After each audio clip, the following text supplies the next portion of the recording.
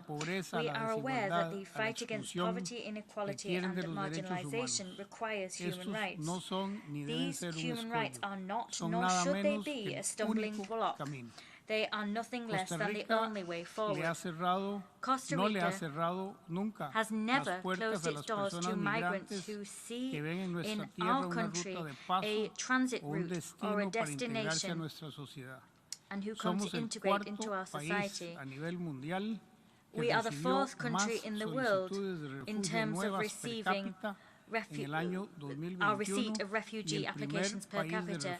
In 2021, we welcomed the largest number of Nicaraguan citizens. However, given our economic situation and reduced fiscal space, and given the phenomenon of mass migratory flows, we have certain limits on our capacity for action, and this has jeopardized the coverage that we can provide to the hundreds of thousands of people who have sought refuge on our soil, coverage that we have always provided. It is with a real sense of urgency that we come here to ask for the support of the international community to address this challenge, a challenge that has been exacerbated not only by conflict and poverty, but also by the impact of climate change. In a context of manifold and accumulated crises, human rights must forge new paths. Costa Rica welcomes the fact that on the 28th of July, this General Assembly recognized the universal right to a clean, healthy, and sustainable environment. For my country, this is a beacon of hope that can be compared to the proclamation of the right to water, to development, or to the Universal Declaration of Human Rights. It is the correct response to the threefold planetary crises of pollution, climate change, and biodiversity loss. This resolution is not a point of arrival, but rather a point of departure. Costa Rica will continue to work with member states, the United Nations, and all stakeholders to break down the silo mentality and to provide effective solutions to human problems, particularly solutions for those who suffer the most vulnerable, and the most marginalized among us. Faithful to our commitment to this rights agenda, Costa Rica has decided to submitted its candidacy for election to the Human Rights Council for the period 2023-2025. Costa Rica respectfully requests the support of the members of this General Assembly for its candidacy. In our country, you will find an ambitious stakeholder who will watch over and protect the rights of all people everywhere in the world. You will also find us to be a country that will readily commit to dialogue, mutual understanding, cooperation and solidarity in favor of human beings. My second point, human security is key to global security. For my country, it is inconceivable that while millions of people are awaiting vaccines, medicines or food to save their very lives, the richest countries continue to prioritize their arms resources to the detriment of people's well-being, climate health, and equitable recovery. En el año 2021, In 2021, global military spending continued to increase for the seventh consecutive year to reach the highest figure ever recorded in history. Costa Rica reitera hoy Today, Costa Rica reiterates its appeal for a gradual and sustained reduction in military spending, because the more weapons we produce, the more our efforts at management and control of these weapons will prove ineffective. It is a question of prioritizing the lives and well-being of people and the planet over profits to be made from weapons and war. It is a question of investing in and actively building alternative approaches to security, approaches that facilitate cooperation and care rather than competition and violence. We are convinced that it is also possible to achieve peace and security without resorting to the use of nuclear weapons, because the total elimination of nuclear weapons is the only guarantee against their use or threat of use. Costa Rica urges more states to sign and ratify the Treaty on the Prohibition of Nuclear Weapons, as well as to adhere to the Vienna Declaration and Action Plan. We also urge the Russian Federation to cease its attacks on Ukraine, its civilian population and critical infrastructure. We urge the Russian Federation to demilitarize the Zaporizhzhia plant and not to resort to nuclear coercion, which we condemn in the strongest terms. Costa Rica A ambas partes, Costa Rica las llama a asegurar el respeto en todo momento y toda circunstancia del derecho internacional de los derechos humanos y el derecho internacional humanitario. La tercera solución transformadora debe ser financiera. Los países de renta media enfrentamos importantes desigualdades y desafíos como una incrementada estrechez fiscal que limita nuestra capacidad de acción e inversión y ponen en riesgo el tejido social.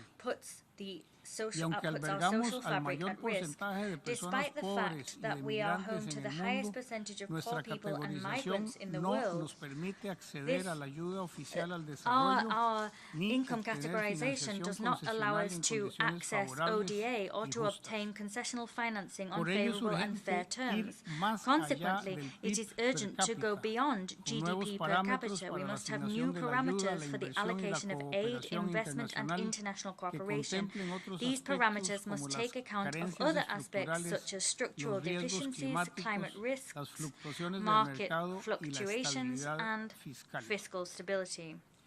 La cuarta acción requiere un mayor nivel de ambición y de urgencia para atender la triple a higher level of ambition and urgency if we are to address the threefold planetary crisis of climate change, biodiversity loss, and pollution. To address these challenges, safeguarding marine resources and ocean health is of the utmost importance.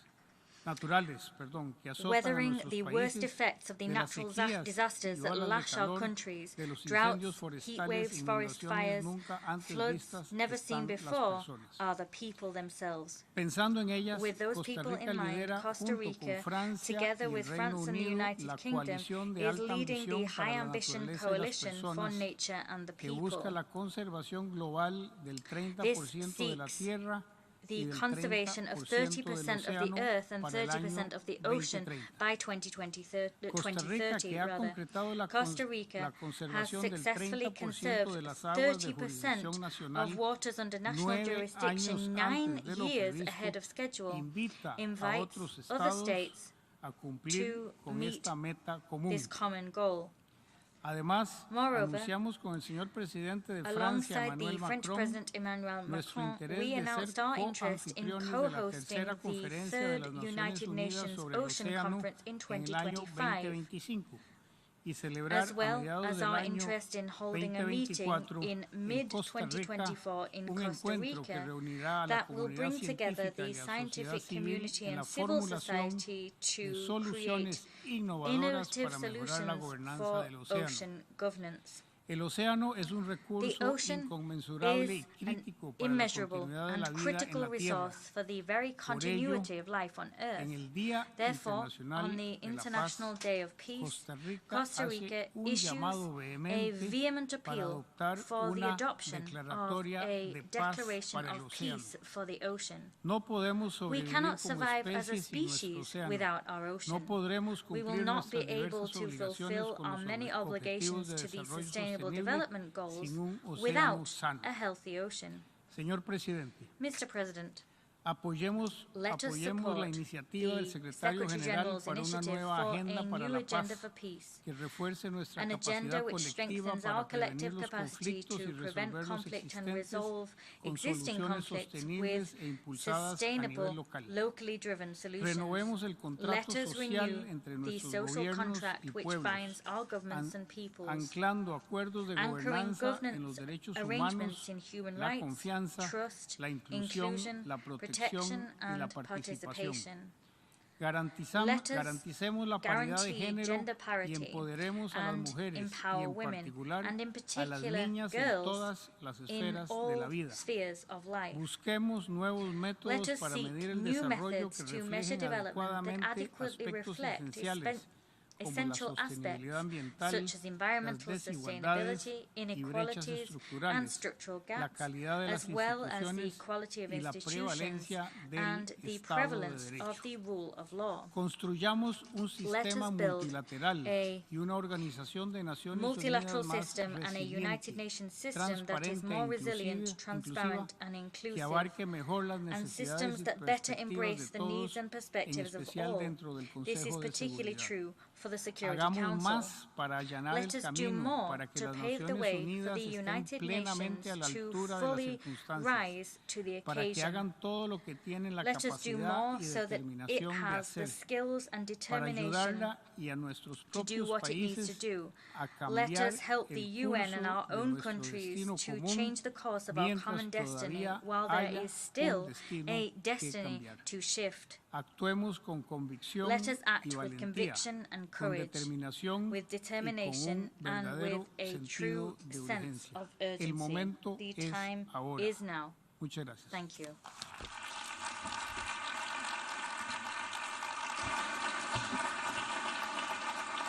I thank the Minister for Foreign Affairs and Worship of Costa Rica.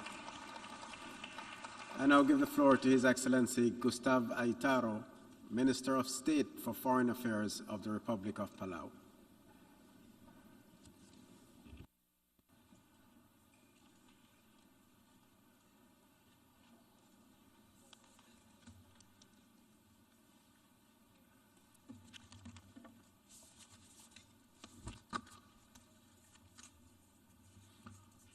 Mr. President, Secretary General, Excellencies, ladies and gentlemen, I bring greetings from our President Soran Whips Jr. and the people of Palau. It is a great pleasure to be able to address this esteemed assembly, and at the outset, I wish to congratulate the President of this 77th General Assembly, Sava Korosi, and further pledge Palau support during the course of your tenure. I also wish to thank the President of the 76th General Assembly, a fellow islander from the Maldives, who was gracious enough to take the long journey to Palau during his term, Honorable Minister Abdullah Shahid, for his astute leadership over the course of the last year. Friends, we meet at a precarious time. Thankfully, the world has made great strides in collectively combating the COVID-19 pandemic. The people of Palau thank all our international partners and friends who came to our aid during this difficult time, particularly the United States, Japan, Taiwan, Australia, and others. The collaboration was successful in minimizing the impact of the pandemic in our small and vulnerable community. Regrettably, while the world made great progress in pandemic recovery, new and unprecedented challenges have emerged. The war in Ukraine rages on, extolling damage to infrastructure, homes, schools, cultural sites, and killing of innocent people, and continuing to terrorize the children of Ukraine. Palau continues to strongly condemn the war in Ukraine and joins the international community in calling for Russia to withdraw from Ukraine's sovereign borders. We also extend our prayers and solidarity to the people of Ukraine. While war may be viewed as a heart attack, the climate crisis has been like diabetes, insidious and wearing us down constantly with consistency year after year. I'd like to take this opportunity to join fellow leaders to express my country's deepest sympathy with our brothers and sisters in Pakistan and those impacted by Hurricane Fiona, with respect to the awful climate devastation they have experienced. These catastrophes represent the unfortunate new normal for many in small island developing states. Climate change is not only about hurricanes and floods, it's about droughts, it's about wildfires, it's about our ability to provide drinking water and feed our people when our lakes run dry and our aquaculture facilities and reefs are ravaged by typhoons. We face all of these challenges and more in Palau today. It is our government's inability to buy our children new textbooks or improve their nutrition programs because so much of our fiscal resources and energy is dedicated to address disaster relief. How many times do the people of our island of Guyana have to rebuild their homes from storms before they give up? How many times does your home have to be swept away before it breaks your spirit? Despite the challenges in this last year, we have begun to see glimmers of hope in the fight against climate change. Youth, the private sector, and civil service are more engaged than ever. Over 150,000 young people scaled Glasgow for COP26, provided much needed pressure for leaders to take action, and after 4 failed COPs, the Glasgow Climate Pact was finally adopted. Even large emitting countries like the United States and Australia have finally passed significant legislation to shift their domestic policies. None of these efforts get us to 1.5 degrees yet, but they represent a great step forward and we commend their efforts.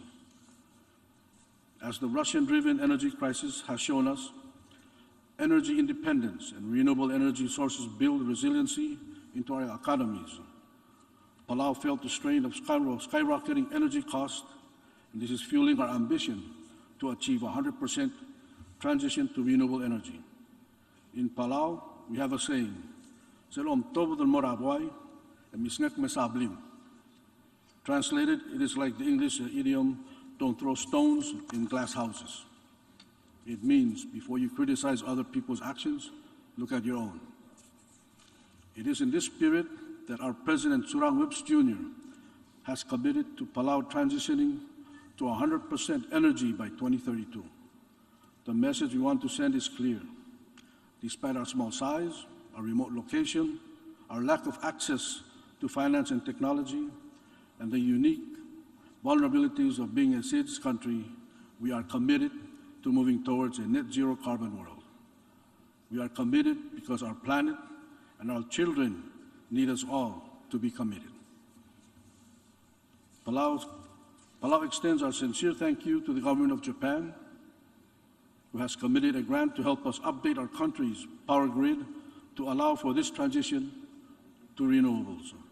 We are grateful for your continued friendship and support. Our small country has had the pleasure of hosting the 7th ROC conference together with the United States in April of this year. This conference brought together more than 600 participants representing more than 70 foreign delegations and 150 non-state actors. It concluded with 410 commitments worth $16.35 billion. As a SIDS country, we thought it was particularly important to bring people from all over the world to Palau to show them firsthand the challenges we face as SIDS, whether it's the plastic pollution, sea level rise, or the impact on our fragile corals which underpin our major economic driver of blue tourism. The conference also highlighted the importance of ocean-based climate solutions, including ship decarbonization, marine nature-based solutions, and offshore renewable energy, in keeping the 1.5-degree global warming target within reach and improving global climate resilience. We are incredibly grateful for the wonderful partnership of the United States in co-hosting the Our Oceans Conference. The conference was a success in large part to your camaraderie and efforts. We also thank the generosity and support of the Republic of China, Taiwan for upgrading our conference venues. Likewise, we thank our partner Japan and the Sasakawa Foundation for their generosity and significant technical support. Many other partners also contributed to make this event a success for climate action. As a blue ocean state, Palau has been a leader in oceans issues and will continue to be. As co-chair of the high-level panel for sustainable ocean economy with Norway, we are pleased to have recently welcomed the UK as our 17th member of the ocean panel, and are committed to working with them and all panel members to achieve 100% ocean management for sustainable ocean economy in which effective protection, sustainable production, and equitable prosperity go hand in hand. Palau believes in the 30 by 30 initiative and urges all member states to adopt management plans with a minimum MPA covering 30% of the EEZ. As a large ocean state, we don't believe that there is a sustainable solution to ocean issues without incorporating management and rules in the high seas. The Pacific is disappointed that the biodiversity beyond national jurisdictions, IGC-5 efforts could not conclude treaty text, as the preservation and fair and equitable sharing of benefits of biodiversity in areas beyond national jurisdiction is long overdue as an extension of the world's commitment to combating climate change. The opportunity to establish regional MPAs, build maritime surveillance capacity, and facilitate the transfer of marine technology should not be further delayed. We owe it to our future generations to come together for the sustainable use of mankind's common heritage. Palau is a champion of the moratorium on deep-sea mining. The deep sea makes 90% of the marine environment, and we cannot allow great harm to come to such biologically rich areas. Before any nation is allowed to contract for deep-sea mining projects, the global community must enact serious reform of the ISA and international regulations that comply with UNCLOS's mission to preserve and protect the marine environment. Let me now turn to an issue that deeply impacts both Palau and SIDS. The adoption of a multi-dimensional vulnerability index cannot just be discussed in financial boardrooms, for it has real impacts on the lives of island peoples. UNDP's own MVI analysis found that most SIDS are more vulnerable than their income level would suggest. We don't come here as a proud people asking for handouts. However, we need tailored solutions for our problems as small countries and meaningful access to financing. Adoption of the MVI facilitates climate action can bring equity to global financing. Mr. President, as members should know, we are in a free association with the United States via a compact. In doing so, our people signal that we have shared values with the United States. The United States also promised to help provide for our development needs after Palau gained independence from the US. Since the time our compact was signed, though, some development has occurred, but too little. Our economy has not grown sufficiently and is fragile, as demonstrated by a contraction of more than 30% during the past 5 years. Much of this is due to the COVID pandemic, but some to geopolitics. We should not be so vulnerable. We have been forced to borrow more than we should have to, and we lack essential infrastructure. The strength of our association is that it requires the governments of Palau and the U.S. to periodically reconsider the relationship and its terms, reconsider Palau's requirements for assistance for public services and economic development, and commits both of our governments to act on the conclusions. The U.S. has initiated the required 30th anniversary review. Its bureaucracy initially proposed unacceptably inadequate assistance, but President Biden has appointed an envoy who we trust will get his government to at least meet Palau's minimum needs so that our people can attain a decent standard of living without having to leave. This is essential to enabling the relationship to endure as my government envisions. It hopes that when we next address the General Assembly, we will be able to report an agreement in this regard. We need greater financial and programmatic assistance and require these for the foreseeable future.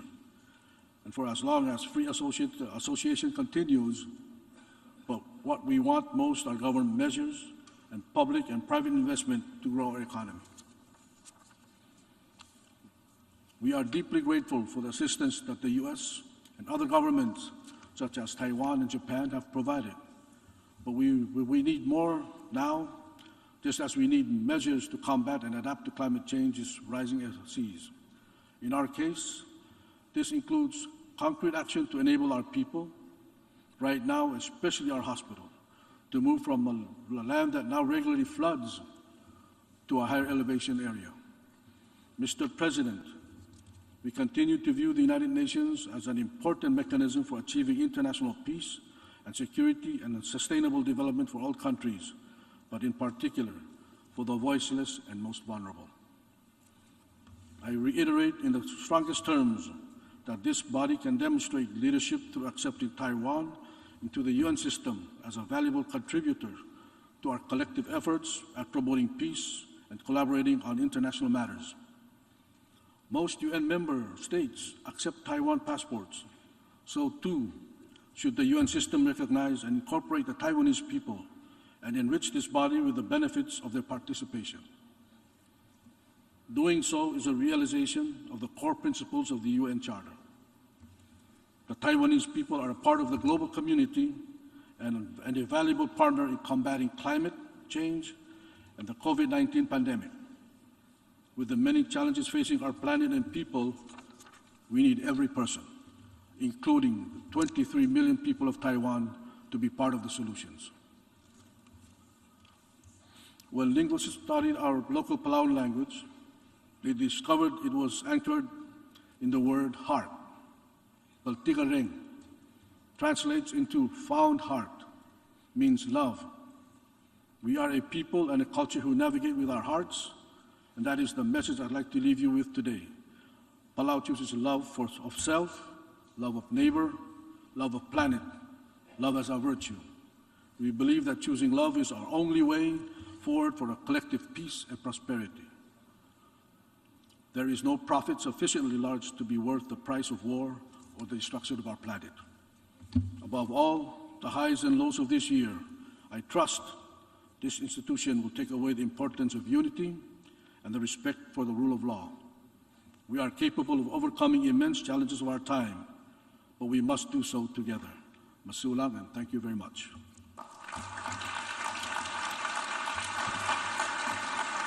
I thank the Minister of State for Foreign Affairs of the Republic of Palau. The Assembly will hear an address by Her Excellency Elizabeth Truss, Prime Minister and First Lord of the Treasury of the United Kingdom of Great Britain and Northern Ireland. I request protocol to escort Her Excellency. I have great pleasure in welcoming Her Excellency Elizabeth Truss, Prime Minister and First Lord of the Treasury of the United Kingdom of Great Britain and Northern Ireland. I invite her to address the Assembly. Mr. President, Your Excellencies, ladies and gentlemen, at the time of its foundation, the United Nations was a beacon of promise. In the aftermath of the Second World War, this building symbolized the end of aggression. For many decades, the UN has helped deliver stability and security in much of the world.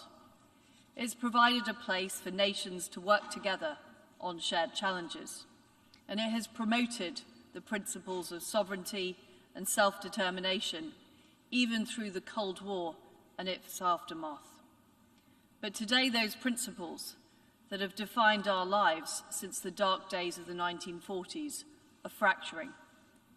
For the first time in the history of this Assembly, we are meeting during a large-scale war of aggression in Europe. And authoritarian states are undermining stability and security around the world.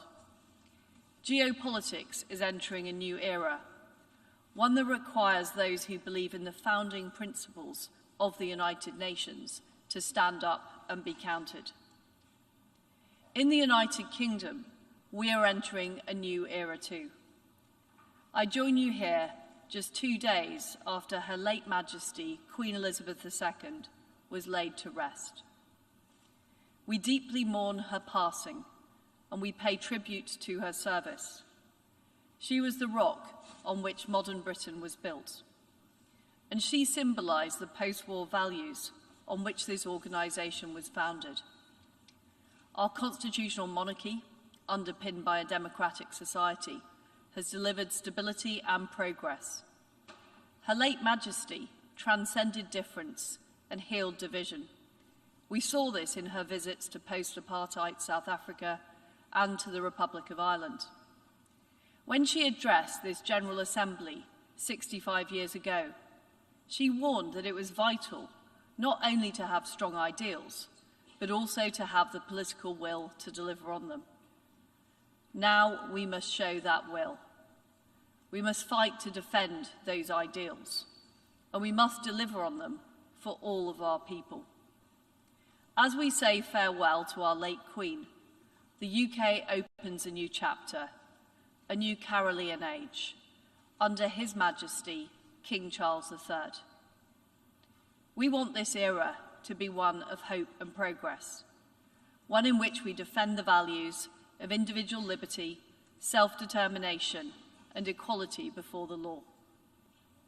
One in which we ensure that freedom and democracy prevail for all people, and one in which we deliver on the commitments that Her late Majesty the Queen made here 65 years ago. This is about what we do in the United Kingdom and what we do as member states of the United Nations. So today, I will set out what steps we are taking at home in the UK and our proposed blueprint for the new era we're now in, the new partnerships and the new instruments that we need to collectively adopt. Our commitment to hope and progress must begin at home, in the lives of each of every citizen that we serve. Our strength as a nation comes from the strong foundations of freedom and democracy. Democracy gives people the right to choose their own path, and it evolves to reflect the aspirations of citizens. It unleashes enterprise, ideas and opportunity, and it protects the freedoms that are at the very core of our humanity. By contrast, autocracies sow the seeds of their own demise by suppressing their citizens. They are fundamentally rigid and unable to adapt. Any short-term gains are eroded in the long term because these societies stifle the aspiration and creativity that are vital to long-term growth. A country where artificial intelligence acts as judge and jury, where there are no human rights and no fundamental freedoms, is not the kind of place anybody truly wants to live. And it's not the kind of world that we want to build. But we cannot simply assume that there will be a democratic future. There is a real struggle going on between different forms of society, between democracies and autocracies. And unless democratic societies deliver on the economy and the security that our citizens expect, we will fall behind. We need to keep improving and renewing what we're doing for this new era, demonstrating that democracy delivers. As Prime Minister of the United Kingdom, I'm determined that we will deliver the progress that people expect. I will lead a new Britain for a new era. Firstly, this begins with growth and building a British economy that rewards enterprise and attracts investment. Our long-term aim is to get our economy growing at an average of 2.5%. We need this growth to deliver investment around our country, to deliver the jobs and high wages people expect, and to deliver public services like the National Health Service. We want people to keep more of the money they earn so they can have more control of their own lives and contribute to the future. Secondly, it means securing affordable and reliable supplies of energy. We are cutting off the toxic power and pipelines from authoritarian regimes and strengthening our energy resilience. We will ensure that we can't be coerced or harmed by the reckless actions of rogue actors abroad. And we will transition to a future based on renewable and nuclear energy, while ensuring the gas used during that transition is from reliable sources, including our own North Sea production. We will be a net energy exporter by 2040. Thirdly, we're safeguarding the security of our economy, the supply chains, the critical minerals, the food, the technology that drive growth and protect the lives and health of people. We won't be strategically dependent on those who seek to weaponize the global economy.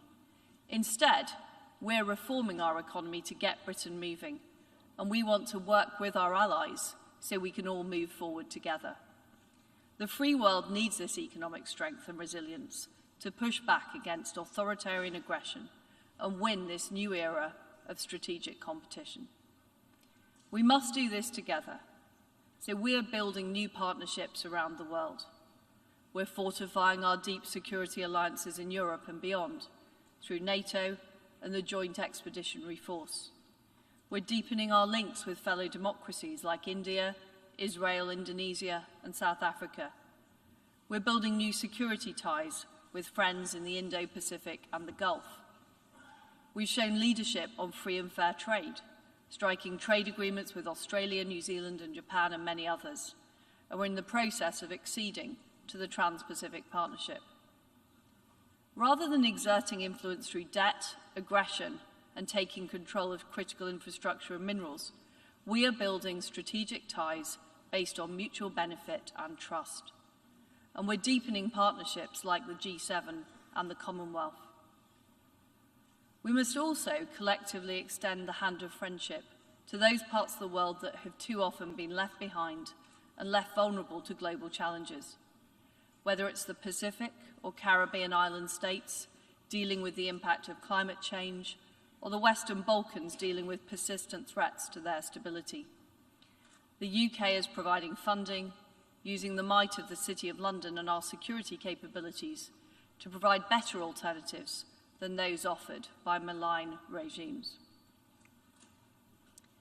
The resolute international response to Ukraine has shown how we can deliver decisive collective action.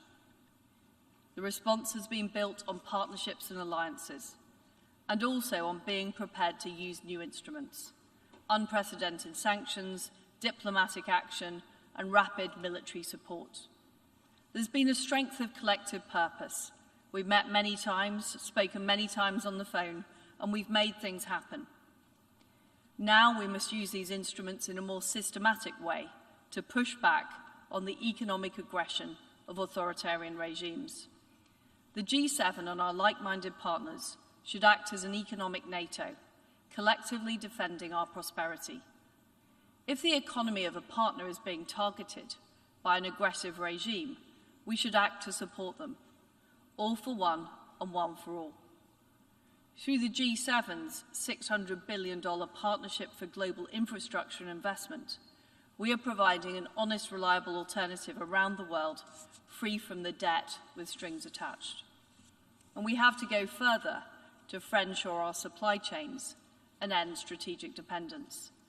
This is how we will build collective security, strengthen our resilience, and safeguard freedom and democracy. But we cannot let up on dealing with the crisis we face today. No one is threatening Russia. Yet as we meet here this evening, in Ukraine, barbarous weapons are being used to kill and maim people. Rape is being used as an instrument of war. Families are being torn apart. And this morning, we have seen Putin trying to justify his catastrophic failures. He's doubling down by sending even more reservists to a terrible fate. He's desperately trying to claim the mantle of democracy for a regime without human rights or freedoms. And he's making yet more bogus claims and saber-rattling threats. This will not work. The international alliance is strong, and Ukraine is strong. The contrast between Russia's conduct and Ukraine's brave, dignified First Lady, Elena Zelenska, who's here at the UN today, could not be more stark. The Ukrainians aren't just defending their own country. They're defending our values and the security of the whole world. That's why we must act. That's why the UK will spend 3% of GDP on defence by 2030, maintaining our position as the leading security actor in Europe.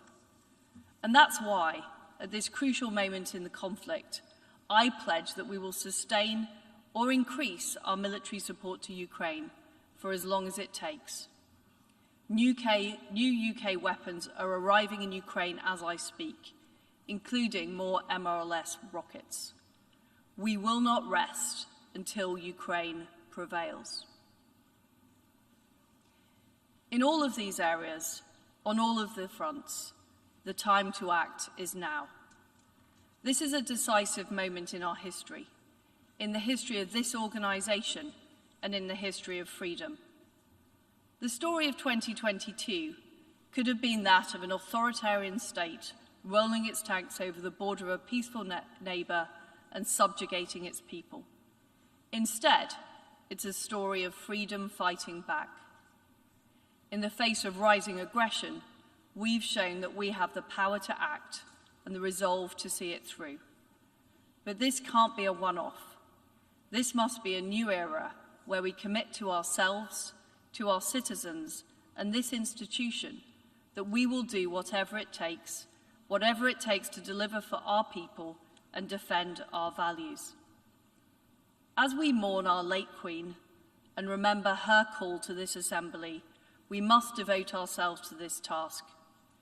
Britain's commitment to this is total. We will be a dynamic, reliable and trustworthy partner. Together with our friends and allies around the world, we will continue to champion freedom, sovereignty and democracy. And together, we can define this new era as one of hope and progress. Thank you.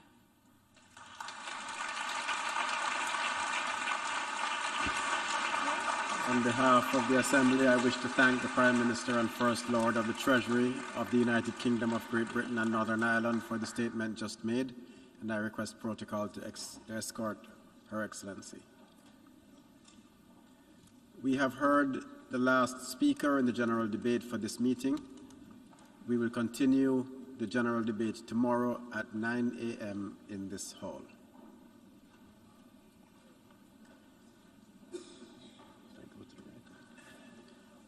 The exercise of the right of reply has been requested. May I remind members that statements in the exercise of the right of reply are limited to 10 minutes for the first intervention and to 5 minutes for the second intervention, and should be made by delegations from their seats. I call on the representative of Algeria. شكرا سيد الرئيس.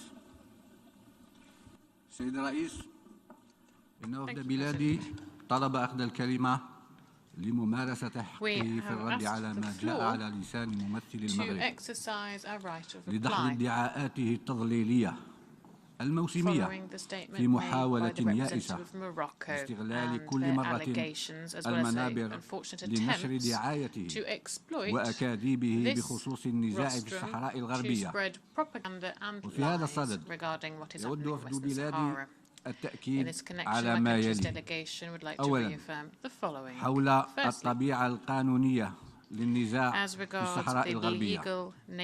هذه القضية كانت ولا تزال وستظل قضية تصفية استعمار حتى يتمكن شعب الصحراء الغربية من ممارسة حقه غير القابل في التصرف في تقرير مصيره عن طريق استفتاء حر ونزيه، مثلما تؤكد جميع قرارات الأمم المتحدة عليه منذ إدراج هذا النزاع على جدول أعمال الأمم المتحدة وفقا لقراري الجمعية العامة 15 14 15 41.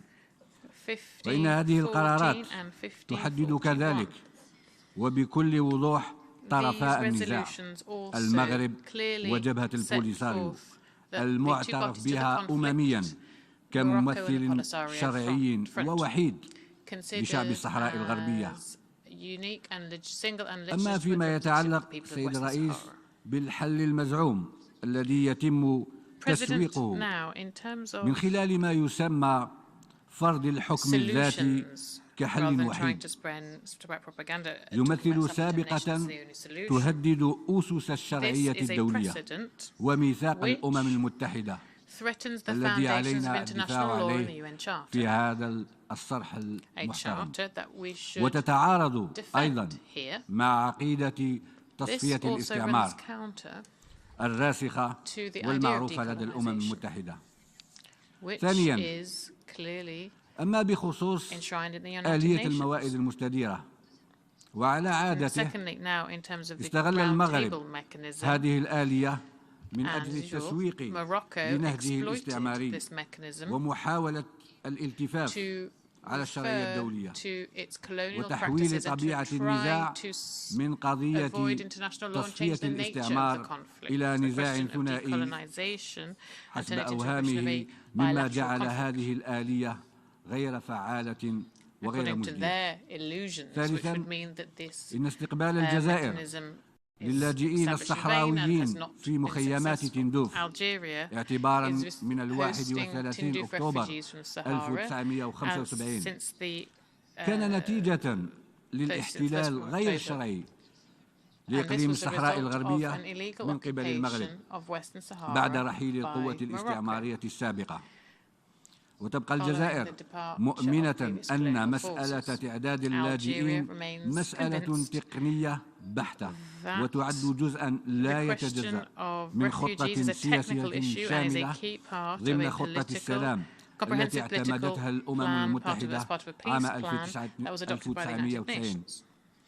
وإن المكون المتعلق بالتعداد لا يكون له معنى إلا في إطار إجراء استفتاء حر ونزيه يهدف إلى تمكين شعب الصحراء الغربية من ممارسة حقه غير القابل للتقادم في تقرير المصير وفقاً للشرعية الدولية وعلى غرار باقي شعوب العالم.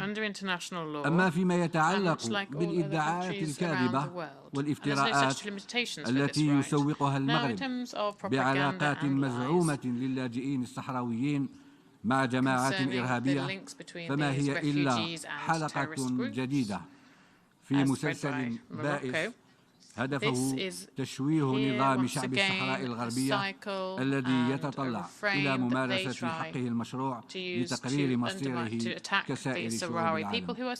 وشكرا.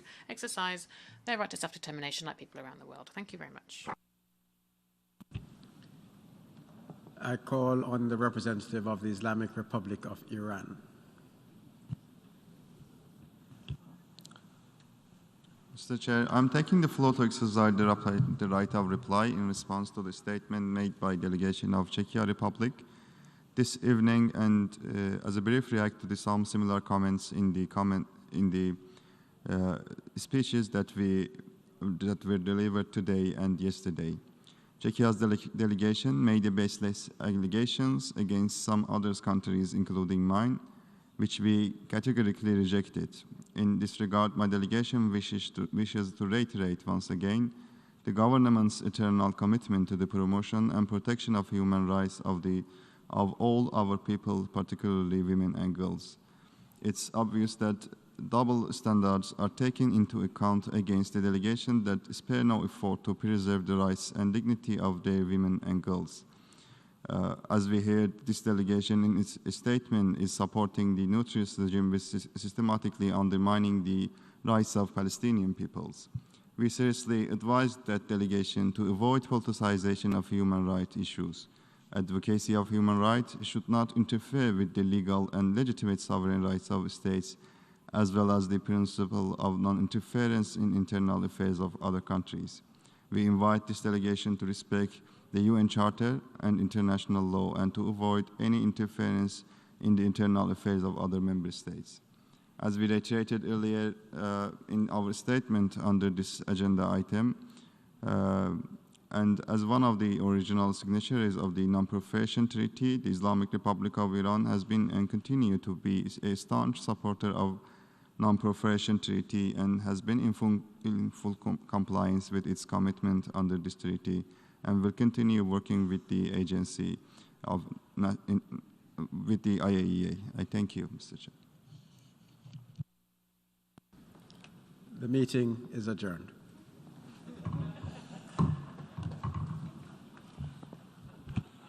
Thank you, Excellency. Thank you, too.